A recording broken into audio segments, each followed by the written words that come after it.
Vale. Entonces, vamos a primero hablar del crecimiento demográfico del Islam.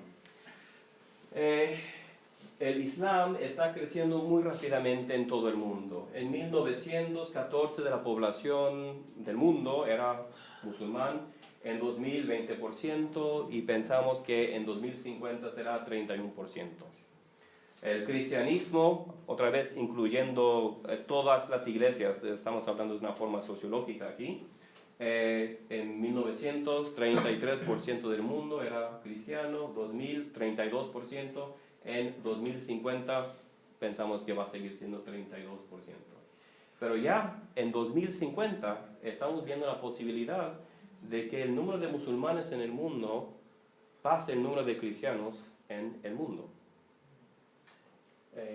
Y bueno, aquí este es un mapa que viene de Pew, P-E-W, donde demuestra el crecimiento del Islam en los diferentes países. Podéis ver que en España dice que 2.1% de la población es musulmán.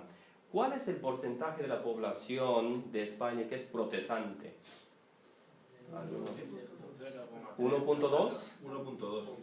1.2. Ok, entonces por cada protestante en el país hay casi 2 musulmanes.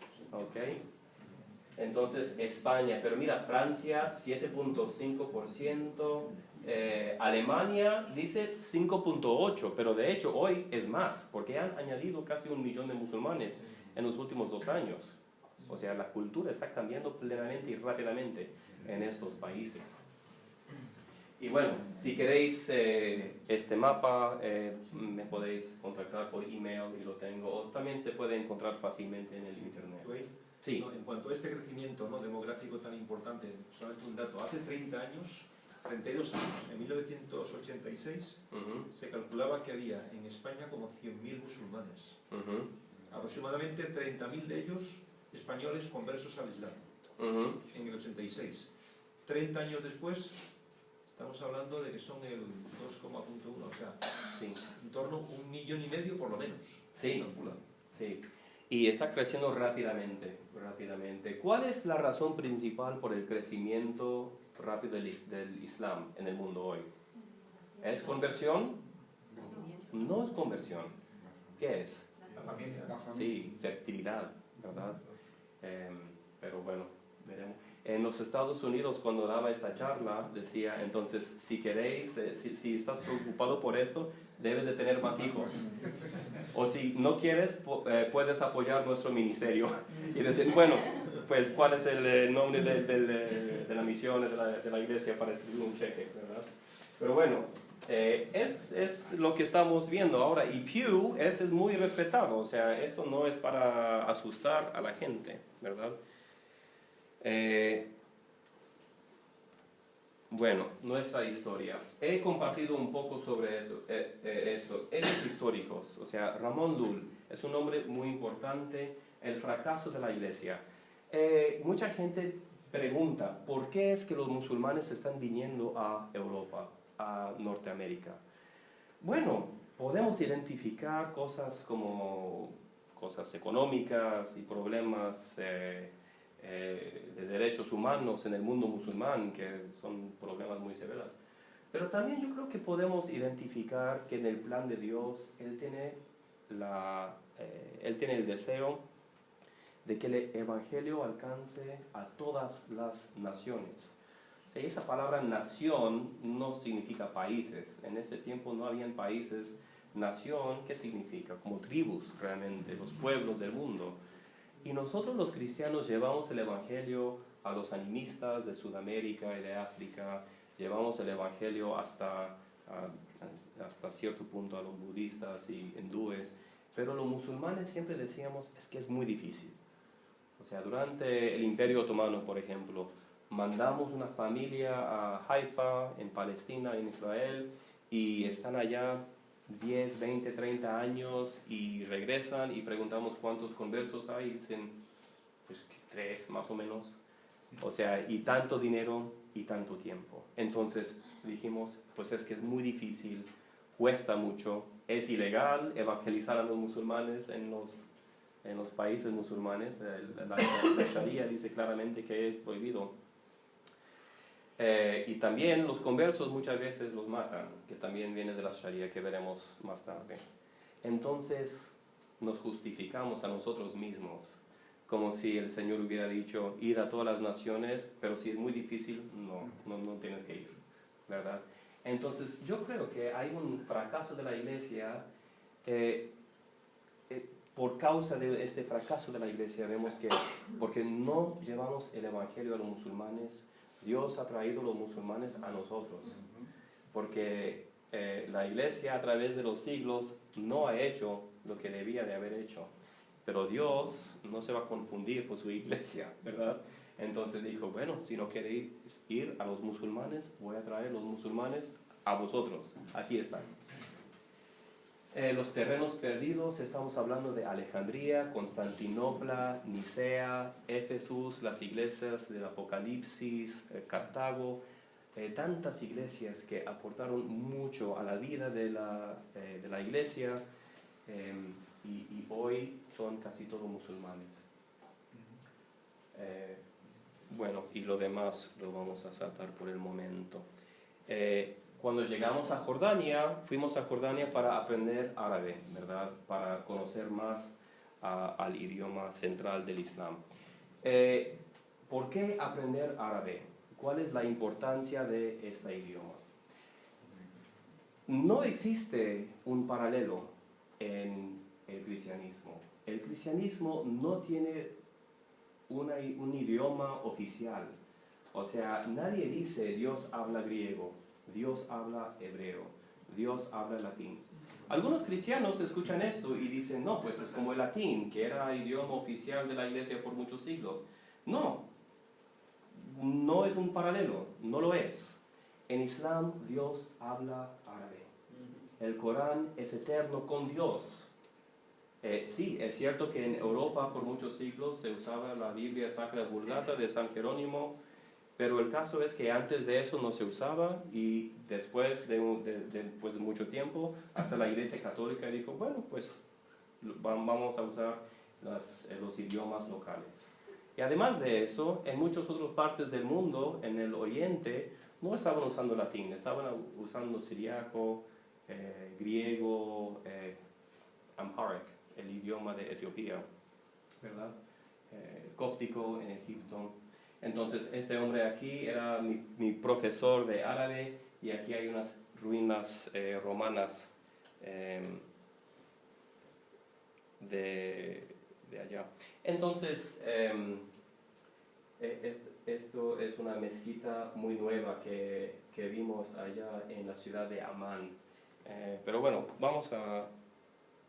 voy a hablar un poco de Israel.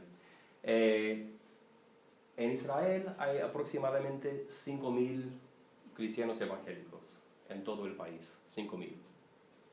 Y también hay probablemente unos 5.000 judíos mesiánicos. ¿Conocéis este término?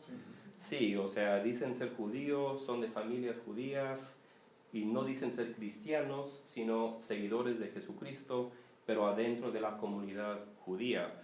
Hay que reconocer que la mayoría de los judíos no lo reconocen como judíos, ¿verdad? Dicen, bueno, si queréis ser cristianos, sed cristianos, pero ¿por qué decir que son judíos, pero tienen doctrinas cristianas? Pero hay unos 5.000 de ellos. Entonces me invitaron a ayudar a comenzar, a fundar un seminario allá. Aquí tenemos la Basílica de la Anunciación, que es algo que ocurrió allá en Nazaret, y es la iglesia física más grande de todo el Medio Oriente.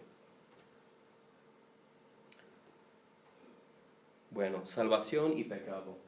Esto es una diferencia esencial. ¿Cómo lo llamamos en la teología del pecado? Muy bien, amartología. Sí. Cuando vemos al Islam y al cristianismo, no quiero usar la palabra religión. No porque es una palabra mala, sino porque es una palabra que tiene muchos significados diferentes, ¿verdad? Yo prefiero ver al cristianismo y el islam como dos cuentos, dos historias de todo. O sea, metanarrados. ¿Se entiende la palabra? ¿Qué significa el prefijo griego meta? Entonces, ¿cuál es la metafísica? Es la física, pero más allá de la física, ¿verdad? Entonces, un metanarrado es un narrado, una historia, un cuento que dice incluir a todos los narrados del universo en sí mismo. Y el cristianismo ofrece un metanarrado, desde el principio hasta un cielo nuevo y una tierra nueva, ¿verdad? Desde el comienzo hasta el fin. Pero el Islam también lo hace. Y el Islam y el cristianismo dicen, se proponen, que pueden incluir y que tienen que incluir a cualquier otro narrado en sí. Sea un narrado muy extenso como el crecimiento y el desarrollo del Imperio Romano y después su destrucción, o sea un narrado muy breve y personal, pues como conociste a tu mujer, o que compraste en Supercore hoy, ¿verdad? Y el cristianismo dice, y el Islam dice, que pueden y que tienen que incluir a todos los narrados del universo. En cuanto a la creación, entendemos y encontramos que hay una semejanza bastante fuerte entre el Islam y el cristianismo. Los dos cuentos de todo dicen que hay un ser omnipotente que a través de su palabra ha hecho al universo, ¿verdad? Entonces, en cuanto a eso, el Islam y el cristianismo se parecen bastante. Pero después tenemos que hablar de la antropología, o sea, el estudio del hombre. En el cristianismo, el metanarrado cristiano, ¿por qué Dios hace al hombre? Es una pregunta esencial. ¿Por qué estamos aquí? ¿Verdad? Es una pregunta muy buena. Hay gente a través de todos los siglos que han estado pensando en esto. ¿Por qué estamos aquí? Bueno, déjame también notar, porque estamos viviendo en una cultura que ni es cristiana ni es musulmana, pero realmente una cultura post-cristiana, post-moderna. ¿Y cuál es la metanarrativa postmoderna? Que no existe metanarrativa, ¿verdad? Tú tienes tu narrativa, tu narrado, bueno, tú tienes tu narrado, ¿cómo te llamas? Marta.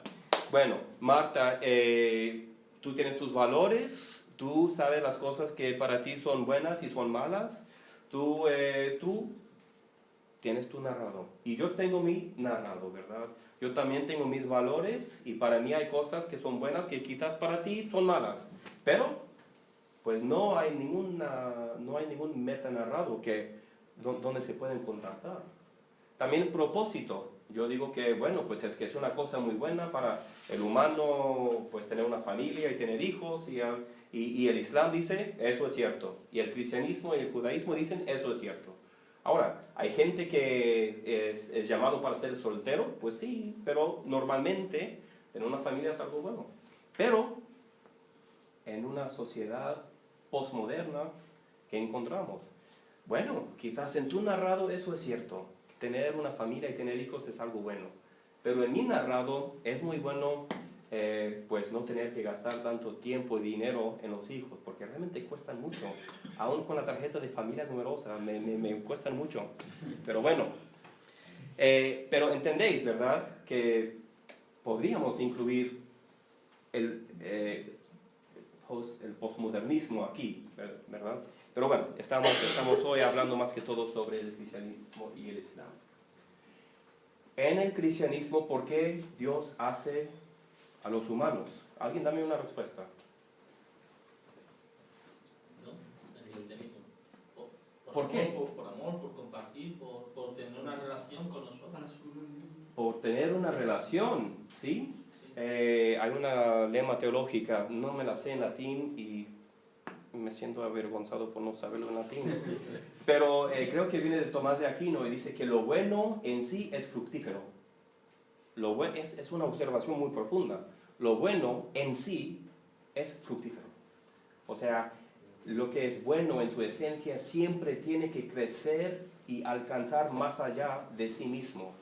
Y es por eso realmente que Dios hace al hombre en el metanarrado del cristianismo.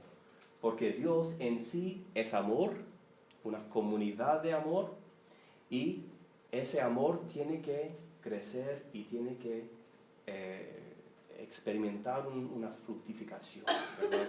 Entonces Dios hace al hombre en su imagen y su semejanza, que no es una enseñanza presente en el Islam, por cierto, para tener una relación con Él.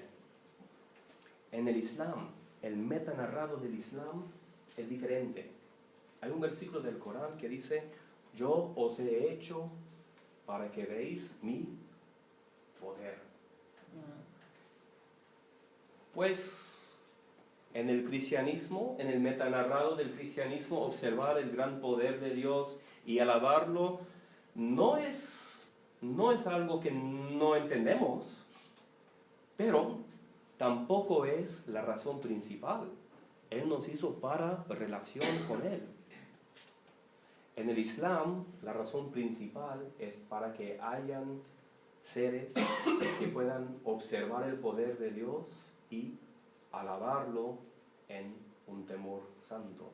Otra vez, no es una respuesta que nosotros como cristianos no podemos entender, pero tampoco es la misma respuesta. Entonces, en el Islam no existe salvación. No existe salvación. ¿Y por qué no existe salvación? Mira, en el metanarrado cristiano, Dios hace a los hombres y Él pone a un árbol, ¿verdad? Estamos hablando de Génesis 2 y 3.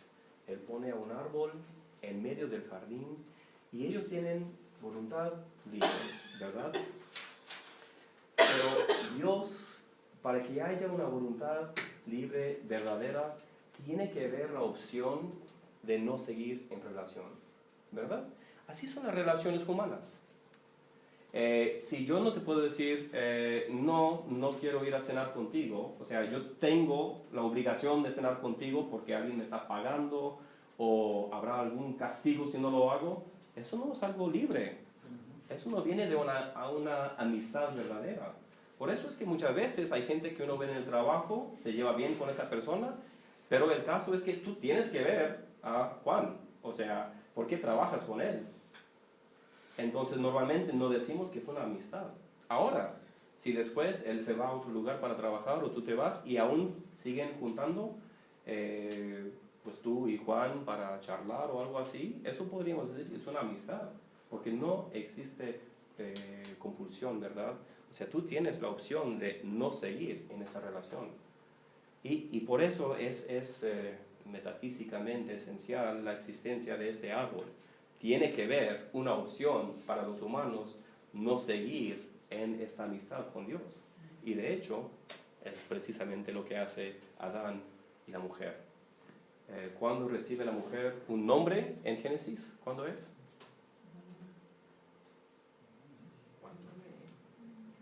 ¿En qué capítulo te refieres? ¿En qué capítulo? Sí, ¿cuándo es que la mujer recibe un nombre?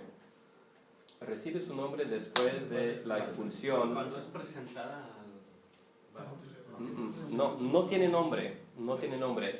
Es al fin, después de las maldiciones, cuando tienen que irse del jardín, y dice, y Adán le dio como nombre a la mujer Ava, o Eva, porque era la madre de todos los seres vivientes.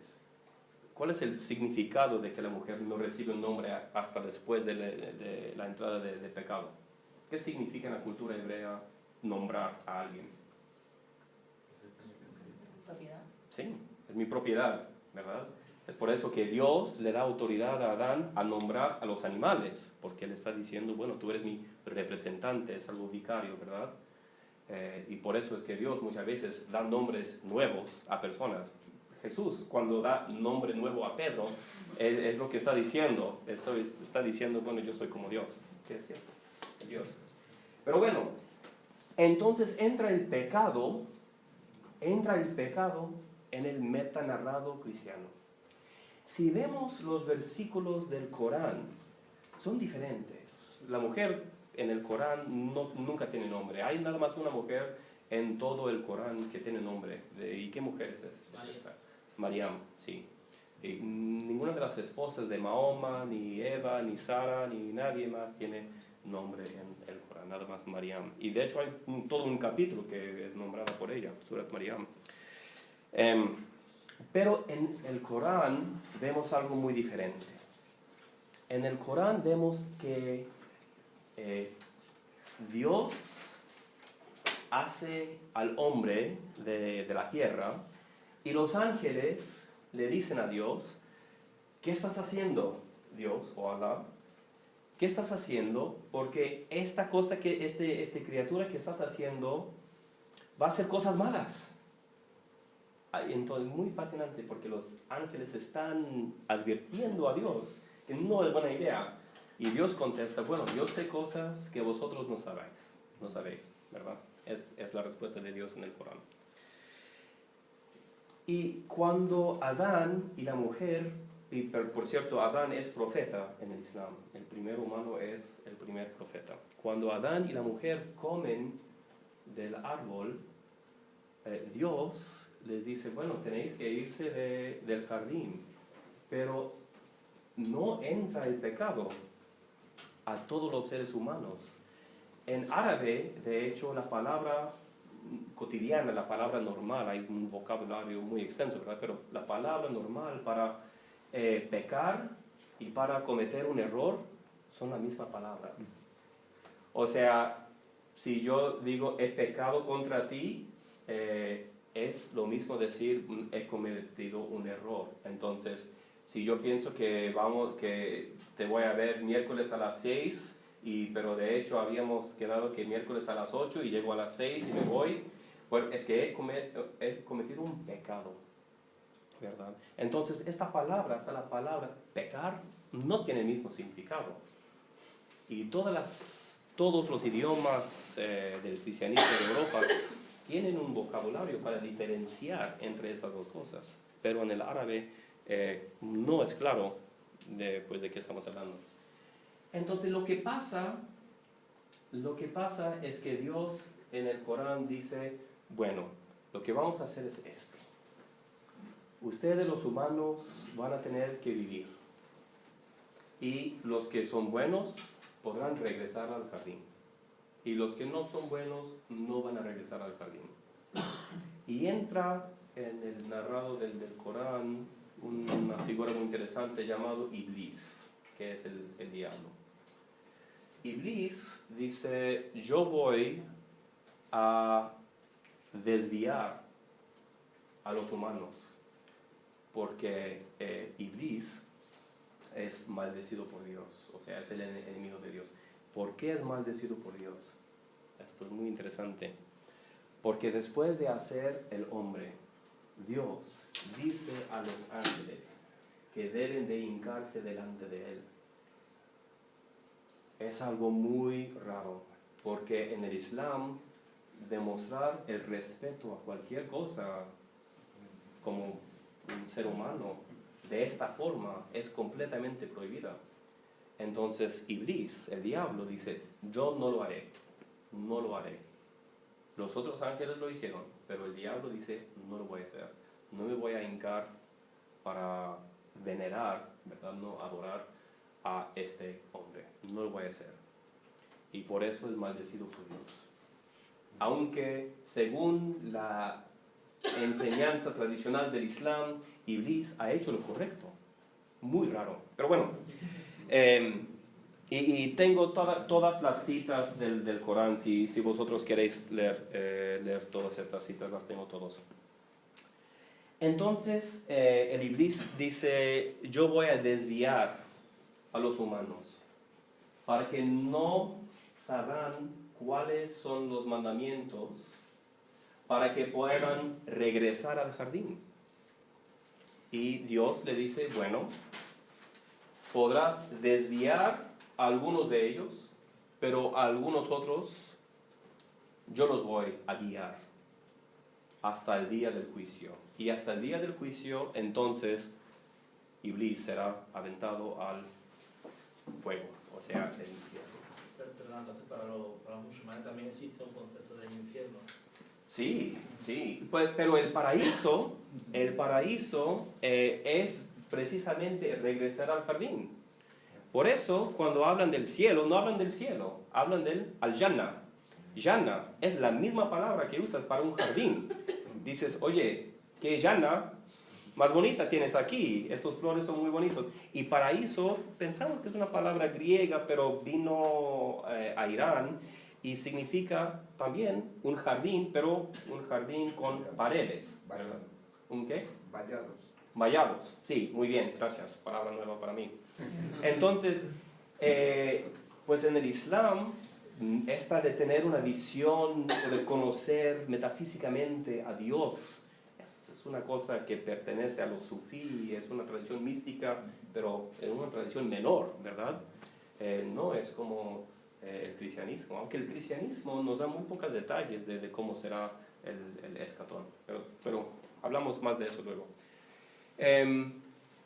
A ver, ¿este reloj es correcto o no? Sí. Sí. Bueno, muy bien, continuamos.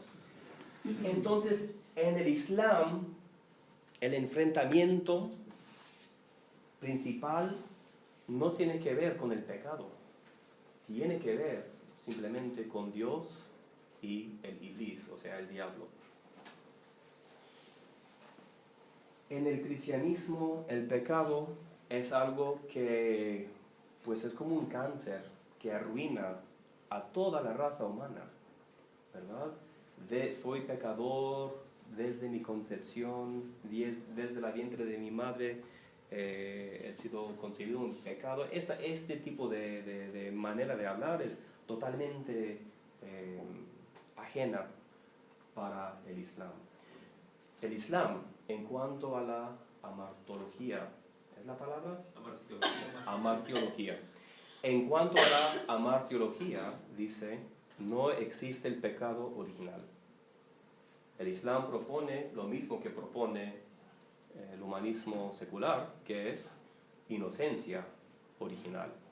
Todo ser humano nace inocente. Muy diferente.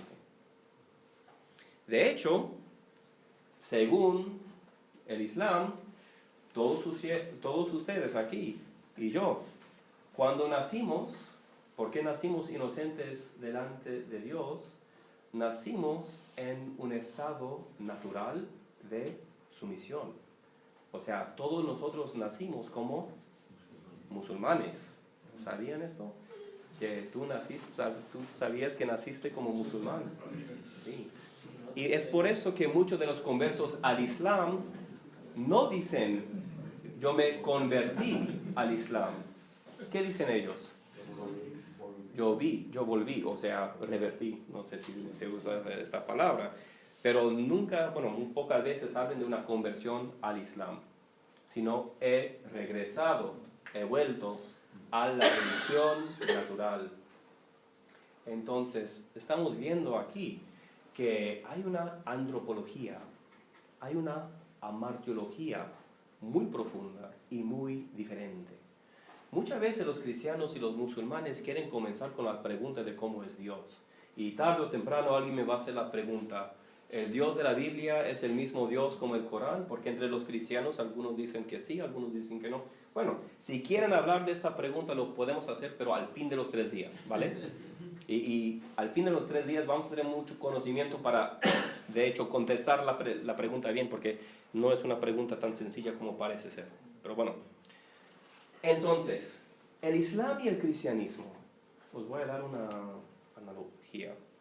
Es como un hombre que tiene dolor de barriga y tiene dolores de cabeza y no se siente bien. Y se va a un doctor. Y el doctor le dice, bueno hombre, hemos hecho unas pruebas y el caso es que no hay nada que podemos hacer. O sea, te vas a morir. No importa si te conectamos con el mejor doctor del mundo, con el mejor hospital o con el tratamiento más moderno y eficaz, no hay nada que podemos hacer. Eso es el doctor, es el cristianismo.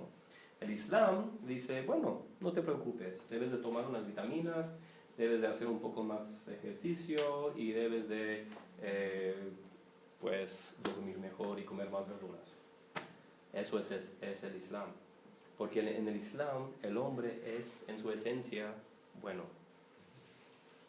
Entonces aquí existe una desviación, una bifurcación entre el Islam y el cristianismo.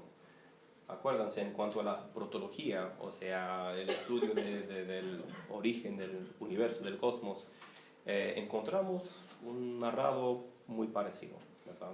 Pero aquí, cuando llegamos a la pregunta de cuál es el problema principal en el narrado, aquí tenemos una bifurcación muy importante.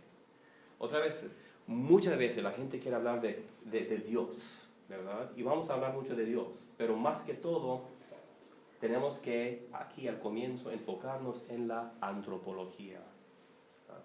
Entonces, el musulmán no puede contestar esta pregunta que enfadó tanto a San Pablo. ¿Por qué es que sabiendo que algo es malo, muchas veces aún lo hacemos?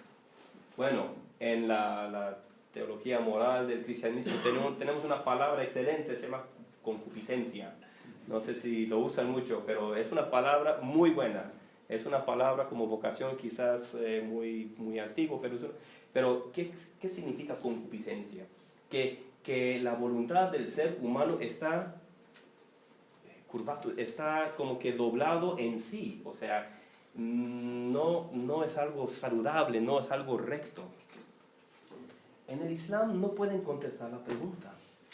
¿Por qué es que, aún sabiendo que algo es malo, muchas veces los humanos lo hacen? Entonces, en el cristianismo, por causa de nuestra amartiología, por causa de nuestra antropología teológica, necesitamos un Salvador. Pero, si la verdad es que todos hemos nacido en plena comunión con Dios y el ser humano es básicamente bueno, ¿tiene sentido hablar de un Salvador? No tiene sentido. Y es por esto que muchas veces muchos cristianos hoy y en el pasado se frustraban mucho porque compartían el evangelio con los musulmanes. Tú eres un pecador, necesitas un Salvador, no hay nada que tú puedes hacer para salvarte. Y en todos estos puntos el Islam no está de acuerdo. Dice no.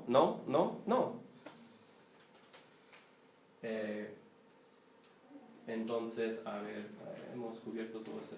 Entonces, por eso, cuando después hablamos nosotros de la crucificación, que el Cordero de Dios que quita los pecados del mundo y que hemos sido lavados en la sangre del Cordero y estos grandes pensamientos teológicos de la expiación de los pecados, el musulmán no es que dice eso no es correcto, dice ¿por qué estás hablando de eso? O sea, eso que simplemente no tiene sentido. Es como si dices, es que me corté el dedo y digo, bueno, pues vamos a tener que cortar tu mano. ¿Por qué? ¿Por qué? O sea, es algo muy extremo. Entonces, para los musulmanes, Jesucristo, que es un profeta, lo veremos después del break, en México usamos la palabra break. No sé si se usa la palabra break aquí. Pero... Sí, bueno, ya es una palabra nueva. Muy bien. Entonces, por lo tanto, Jesús no fue crucificado. Entonces, vamos a hablar un poco de la Sharia. Para mañana o pasado mañana tenemos más materia sobre la Sharia. Entonces, sí. Pero entonces, ¿tienen conciencia de pecado? Conciencia, o sea, ¿saben que están pecando los musulmanes? Sí, Bueno, desde nuestra antropología sabemos que habla San Pablo de qué? De la ley de Dios escrito en el corazón humano. Y tradicionalmente en cuanto a la teología moral decimos eso es la conciencia, ¿verdad? Es como tener un compás que no siempre funciona y no siempre te da precisamente la dirección correcta, pero aún con el pecado original, el humano tiene una ley divina que también no siempre funciona y no siempre nos guía bien, pero que más o menos nos da un sentido de que hay algunas cosas buenas y algunas cosas malas. En el Islam realmente no tienen un acontecimiento teológico de la conciencia, de que por qué existe la conciencia, por qué estos tribus que nunca han sabido nada ni del cristianismo ni de ninguna de las religiones monoteístas, por qué es que aún tienen algún sentido de que hay cosas buenas y hay cosas malas. No tienen una respuesta. Aunque sí es cierto que en el Islam el Corán dice que Dios ha mandado sus profetas a todos los pueblos. Entonces en el Islam uno podría contestar que todos los pueblos del mundo han recibido profetas o mensajeros de Dios. Es una tradición bastante fuerte en el Islam. Entonces, si preguntas por qué es este tribu en África que no sabe nada de las religiones abrámicas, que aún tienen algún sentido del bien y del mal, podrían contestar, bueno, pues es que en el pasado, hace muchos siglos, habían recibido algún profeta. Ahora no sabemos el nombre de este profeta o mensajero de Dios, pero lo habían recibido. Y es por eso que tienen un conocimiento básico aproximado del bien y del mal. Oye, Sí. antes cuando mencionabas la palabra concupiscencia, ¿no? Dentro de lo que Sí. es el concepto cristiano, hay otro significado que también se usa mucho en nuestro contexto. Sí. Eso se debe a San Agustín, ¿no? Entender la concupiscencia como el deseo de los placeres prohibidos. Es decir, aquello que Dios me ha prohibido, querer pasar el límite, querer conocer Sí. más allá. Y es una cosa profundamente bíblica que vemos en Génesis, que es precisamente lo que siente la mujer, ¿verdad? Que vio, pues no dice que es manzana, ¿verdad? Pero vio que la fruta y vio que era bueno para comer, era, o sea, le atraía, ¿verdad? Sí. Bueno, entonces, en el cristianismo, en la antropología teológica, el ser humano necesita un salvador, ¿verdad? Como el doctor que dice, pues es que no podemos hacer nada. Pero en el Islam, ¿cuál es el problema? Que el ser humano ha sido desviado ¿por quién? Iblis, por el diablo, ¿sí? Y el ser humano, ¿cuál es su meta? ¿Cuál debería de ser su meta? Regresar al jardín, o sea, regresar al principio, a como era antes en el principio, que también es una cosa profética que vemos en las escrituras hebreas. De hecho, muchas veces vemos que el escatón es como el protón, que son palabras griegas, no hebreas, ¿verdad? Pero muchas veces en los pasajes apocalípticos del Antiguo Testamento, también del Nuevo Testamento, vemos que es como un espejo, como una moneda de dos lados, de dos caras, que de cierta manera el comienzo del universo es paralelo con el fin, el escatón del universo. Pero bueno, el caso es que el humano debe de querer regresar al jardín. Jannah quiere decir jardín. También se usa como nombre de niña, Jannah. Y también árabe tiene un diminutivo, como jardincito, Juneina. Es muy bonito, es un idioma excelente, aunque muy difícil. Cuando estaba pues viviendo en el Medio Oriente, la gente me decía, no, pues es que cómo es que tú como americano has aprendido árabe también. Y dije, bueno, pues con la ayuda de Dios, que todo es una respuesta muy bimusada, Tilar, y una respuesta muy buena. Y decía que aún cometo algunos errores, pero no me siento mal porque hasta Dios en el Corán comete errores gramáticos, tan difícil es el árabe. Y que es cierto que hay problemas gramáticos en el Corán que teológicamente es muy difícil para ellos explicar. Hay errores gramáticos, por ejemplo, en Apocalipsis en el griego, pero bueno, pues no nuestro entendimiento de la Sí, de la Inspiración. inspiración, gracias. De la inspiración de la Biblia, pues no tenemos problema teológico con eso, ¿verdad? Pero bueno, entonces, ¿cuál es la respuesta en el metanarrado islámico? ¿Qué es lo que hace Dios? Tienes el comienzo, tienes los humanos hechos para que adoraran, alababan a Dios en temor por su poder, y después tienes un problema que no es la entrada del pecado original, sino un enfrentamiento con un enemigo que es el diablo, que va a desviar a la gente. Entonces, ¿qué es lo que hace Dios? Guía. Los va a guiar. Y es parte de la oración principal.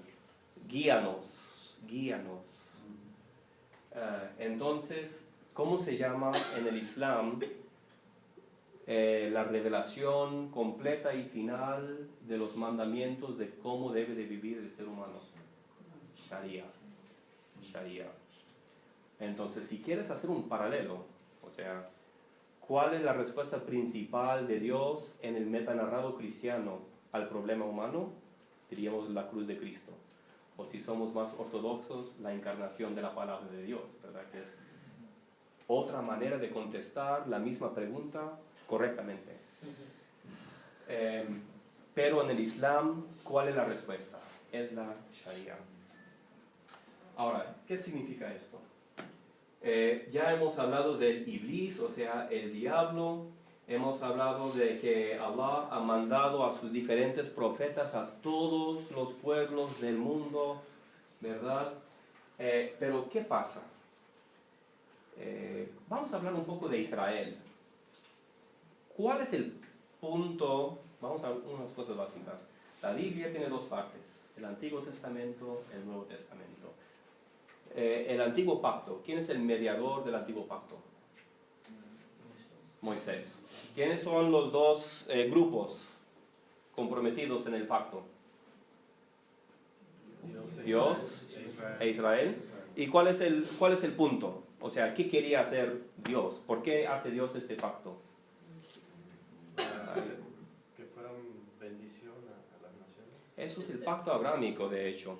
Sí, sí. Pero bueno, podríamos hablar mucho de eso, pero por el momento no. Saber cómo guiarse correctamente en la tierra prometida, ¿no? Yo soy el Señor tu Dios, yo seré vuestro Dios y vosotros seréis mi pueblo. Sed santos, porque yo el Señor tu Dios soy santo. Entonces es una revelación de la santidad del único Dios verdadero. Y si vemos en Isaías 2, versículos 1 al 5, por ejemplo, vemos, o sea, cuál es la intención. Es un pasaje muy importante, Isaías 2, del 1 al 5.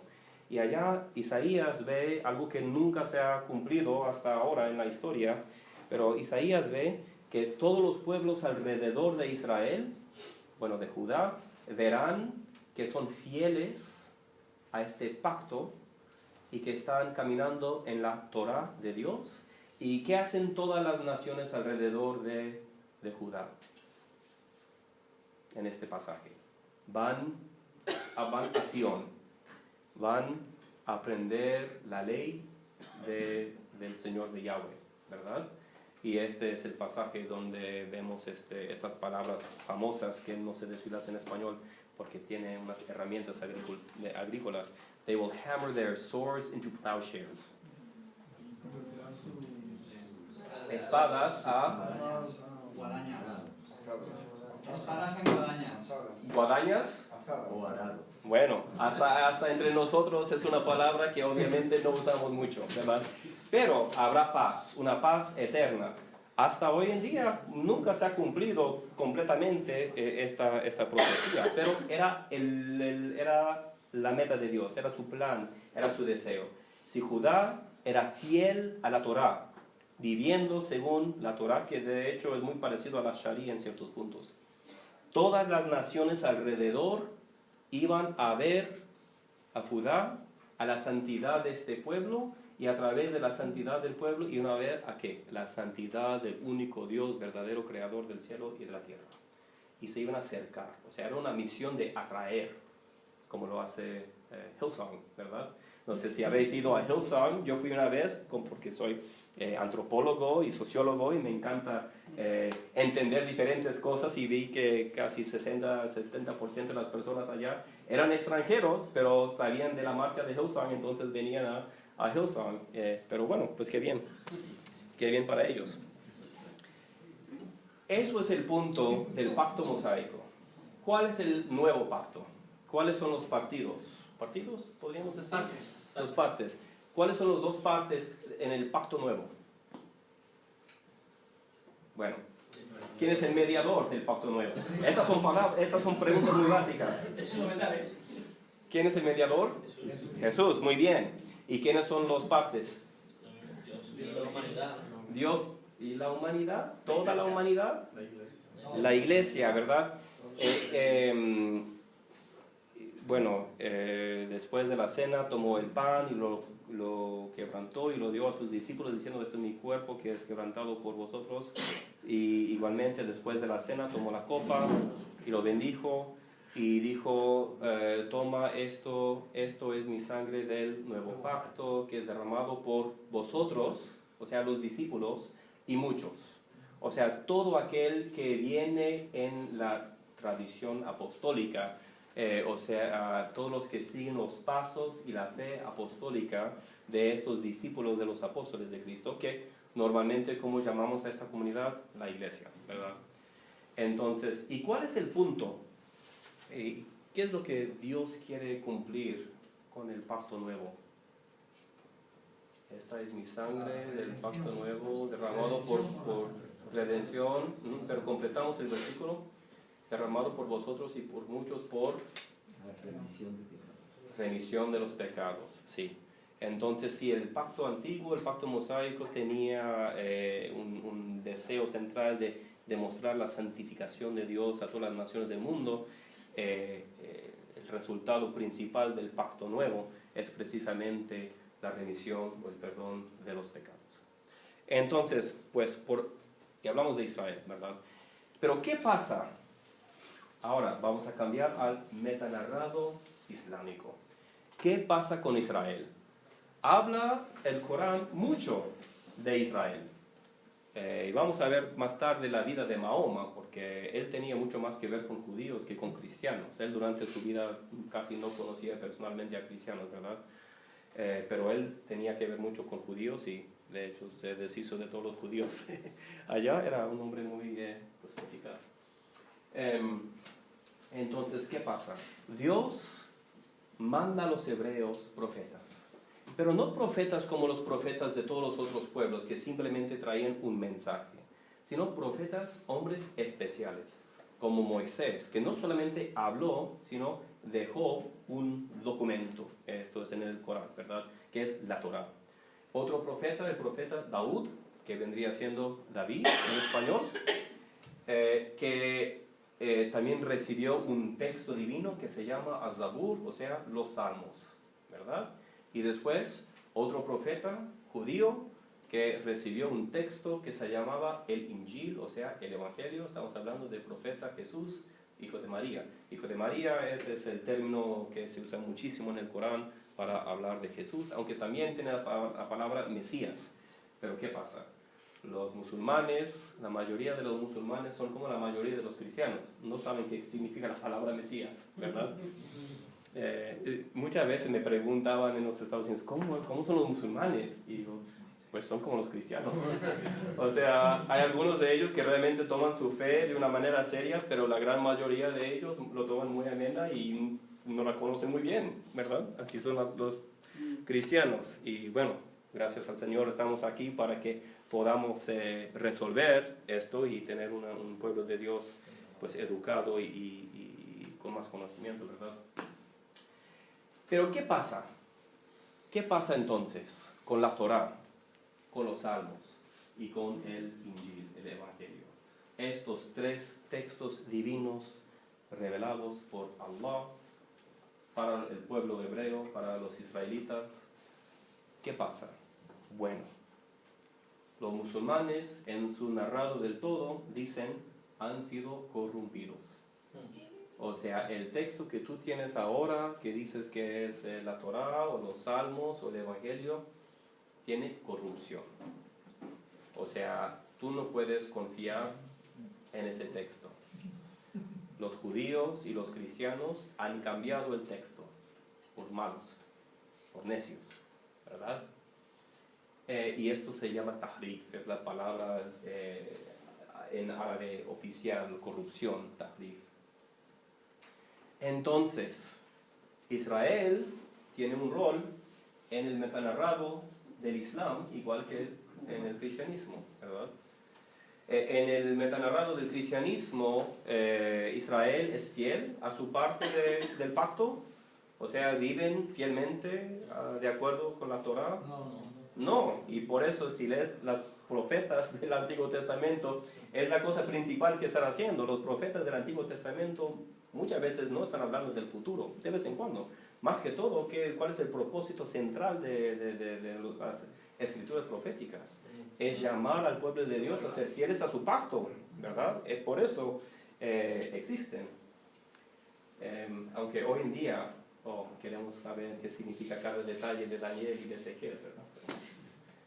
Bueno, hay una tradición apocalíptica más detallada en el Islam que en el cristianismo, de hecho. Pero, bueno, hablamos de eso más tarde.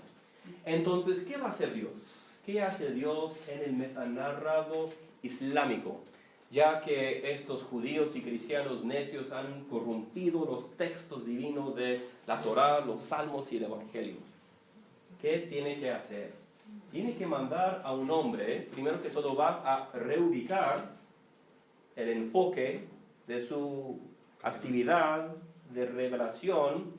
Ya no va a ir con los hebreos porque ya he visto que no son buenos para esto, y los va a reubicar a otro pueblo, o sea, los árabes, y va a llamar a un hombre que se llama Mahoma. Mahoma en árabe, Muhammad, y significa aquel que es, praised, no alabado, aquel que es venerado, respetado, ¿sí? Y hay un título muy importante, debemos hablar de este título, el sello de los profetas. Es un título muy importante para Mahoma. ¿Qué significa sellar un documento? ¿Qué significa sellar un documento? Ok, es algo auténtico, ¿verdad? Porque tiene el sello, o sea, no es una copia, no es una falsificación, es algo que sabes precisamente de dónde viene. Muy bien, ¿pero qué más? ¿Hay más? Autorización, sí, es lo que hemos dicho. ¿No tiene errores? No tiene errores, muy bien. Hay una cosa muy esencial. Da valor a Fiel, lo que se es fiel. escribe. ¿Es fiel? ¿Cómo? Da valor a lo que está escrito. Sí, da valor, o sea, autorización. Está cerrado. Está cerrado, sí. Entonces, este título para Mahoma es importante por lo menos dos cosas. Primero, porque es una autorización, o sea, uno sabe que viene precisamente de Dios a Mahoma a través del ángel. Hablamos más de eso más tarde, de hecho, es muy interesante. Mahoma nunca ve a Dios en el Corán. De hecho, la palabra Mahoma, o sea, esta palabra en árabe, aparece 5 veces en todo el Corán. Hoy en día, en cuanto a los estudios históricos de los orígenes del Islam, existe hasta la pregunta si Mahoma existía como un hombre histórico. Pero bueno, es otro tema para otro día. Pero, entonces Dios tiene que escoger a un hombre para ya sellar y completar su actividad revelatoria. No sé si es una palabra, pero me parece bien, revelatoria. Ya no va a revelar más. Ya no se puede sumar ni se puede restar de lo que ha sido revelado. Mahoma es el sello de los profetas. Y esto de ahí, y algo parecido lo pasa con la Biblia, cuando dice en Apocalipsis que no se añade ni se quita nada. Igualmente el texto. Sí, es interesante. ¿Qué significa eso en el libro de Apocalipsis? O sea, el autor cuando lo está escribiendo ya está pensando en un corpus de libros del antiguo pacto y del nuevo pacto, o simplemente está refiriendo al mismo texto de Apocalipsis? Es una pregunta muy interesante. Vemos muchas veces en la Biblia que las profecías tienen un doble cumplimiento, ¿verdad? Como Isaías hablando de que una mujer joven iba a dar a luz, probablemente estaba pensando en Ezequías o algo así, pero también hay otro cumplimiento. O por ejemplo, Oseas, cuando habla de desde Egipto he llamado a mi hijo, ni está profetizando nada, está recordando el Éxodo. Pero después Mateo nos dice, bueno, quizás él no entendía que estaba escribiendo, pero yo les voy a decir que eso tiene que ver con el regreso de la Sagrada Familia de Egipto. Bueno, entonces hay doble sentido, hasta triple sentido a veces en las profecías bíblicas. Entonces podría ser las dos cosas, ¿verdad? Que en el texto, históricamente, el autor estaba pensando en este Apocalipsis, pero el Espíritu revelando toda esta obra con anticipación y con un entendimiento de lo que iba a suceder en el futuro, estaba dirigiéndose a toda la Biblia. Entonces bien podría ser las dos cosas. Bueno, entonces el sello de los profetas. Noé, Sí, tengo una pregunta. sí. ¿Eso se relaciona con el credo de los musulmanes que tienen que confesar en árabe que Alá es Dios y Mahomet es su profeta? Ujú. Bueno, sí, hay 5 prácticas, 5 cosas esenciales que todo musulmán fiel debe de hacer durante su vida. Y una de ellas es la shahada, que quiere decir yo testifico, o testificación, o testimonio, ¿verdad? Y esa es la ilaha illallah wa Muhammad Rasulullah. No hay Dios fuera de Allah y Mahoma es su profeta o su apóstol, ¿verdad? Entonces eso es lo esencial. Si alguien quiere ser musulmán, es todo lo que tiene que confesar, ¿verdad? Es todo. Y ya lo confiesa, normalmente en la presencia de alguna autoridad, algún imán musulmán, y ya así uno se hace musulmán. Y si es hombre y no está circuncidado, tiene que hacer eso también, ¿verdad? Sí. Entonces, vemos que la Sharia, entonces, ¿de dónde viene la Sharia? Bueno, tenemos una charla más detallada de la Sharia, entonces vamos a dejar. Pero el caso es que la Sharia es la respuesta divina al problema principal en el metanarrado islámico. Entonces, la Sharia contesta la pregunta de los hombres, de que cómo van a saber los hombres las reglas para regresar al paraíso, al jardín. Y la cruz o la encarnación, más generalmente, es la respuesta, es la respuesta divina al problema principal del metanarrado cristiano, que es la muerte, la introducción de la muerte a través del pecado al cosmos, ¿verdad? Entonces vemos que los dos metanarrados se han ido en direcciones muy diferentes. Ahora los humanos saben cómo vivir. Perdona, A ver, tenemos 10 minutos más. Yo creo que con eso nos vamos a quedar y vamos a tener un tiempo de preguntas, porque lo que hemos hecho, hemos ido desde el principio a la creación del hombre, o sea, la antropología teológica, hemos ido a la amarteología, ¿verdad? Hemos visto el rol de Israel en los dos metanarrados y después hemos hablado un poco de los fundadores, o sea, Mahoma y Jesucristo. Jesucristo creo que todos conocen de él bastante, pero hablamos del nuevo pacto, que en nuestras iglesias, aunque hay mucha materia en el Nuevo Testamento sobre el nuevo pacto, casi no hablamos de este tema. No sé por qué, es algo muy importante, pero bueno, casi nunca hablamos del nuevo pacto. Pero eso resulta en el perdón de los pecados, o sea, es la resolución del problema principal en el metanarrado cristiano. En el Islam tienes la revelación de la Sharia, de las reglas, de cómo el humano debe de vivir. Todos los humanos, en todos los países, en todo el mundo, por toda la eternidad. La Sharia no cambia. ¿Okay? Ya con Mahoma queda revelado y ya, así es. Y es la respuesta a la pregunta de cómo deben de vivir los humanos. O sea que en nuestro lenguaje